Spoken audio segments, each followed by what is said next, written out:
We just have to keep the faith. We just have to persevere. We just have to vote. Vote.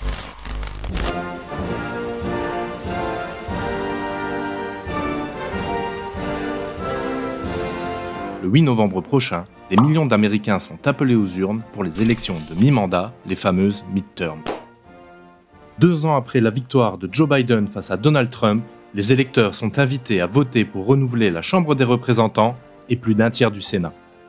Une élection de la plus haute importance tant pour le camp démocrate que pour le camp républicain, l'un voulant sécuriser le pouvoir du président pour les 2 dernières années du mandat, l'autre souhaitant ardemment prendre sa revanche. Les élections de mi-mandat ont toujours pour enjeu la composition du Congrès pendant les 2 années de la fin du mandat présidentiel. Donc c'est quel Congrès pour Biden entre 2023 et 2025 ? En termes pratiques, c'est quelle majorité y aura-t-il et quelle marge de manœuvre pour gouverner, pour légiférer.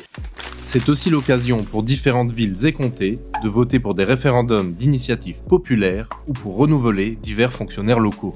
36 États sur 50 en profitent aussi pour élire leur gouverneur. C'est notamment le cas du Texas ou encore du Michigan. Mais si les enjeux d'un tel scrutin sont élevés, l'intérêt des électeurs, lui, n'est pas toujours au rendez-vous. En 2014, par exemple, seuls 36,4% des votants admissibles ont fait le déplacement vers les bureaux de vote, soit le taux de participation le plus faible enregistré depuis 70 ans.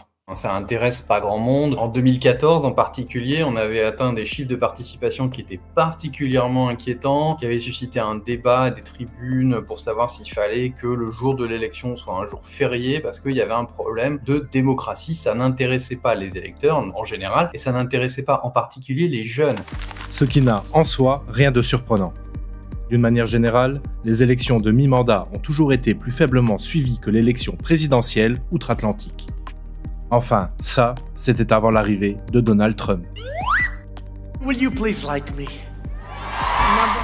Mais Donald Trump est arrivé et en 2018, la participation aux élections de mi-mandat a été historiquement haute. Donc Donald Trump a un pouvoir de mobilisation contre lui et donc on peut s'attendre à ce que, comme le spectre de Donald Trump plane toujours autour de l'élection, on ait une participation qui soit relativement forte cette année, tout simplement parce que Donald Trump va mobiliser une partie du camp républicain qui est revanchard et que les démocrates vont se mobiliser contre à la fois Donald Trump et ses candidats. Donc on peut s'attendre à une participation historiquement haute. Vous l'aurez donc compris, ces élections de mi-mandat sont avant tout décisives pour la suite de l'action du locataire de la Maison-Blanche. Mais, mauvaise nouvelle pour Joe Biden, depuis 1860 et l'instauration du bipartisme aux États-Unis, les midterms n'ont été que très rarement favorables au pouvoir en place. À voir maintenant si les démocrates de 2022 seront capables de conjurer le sort.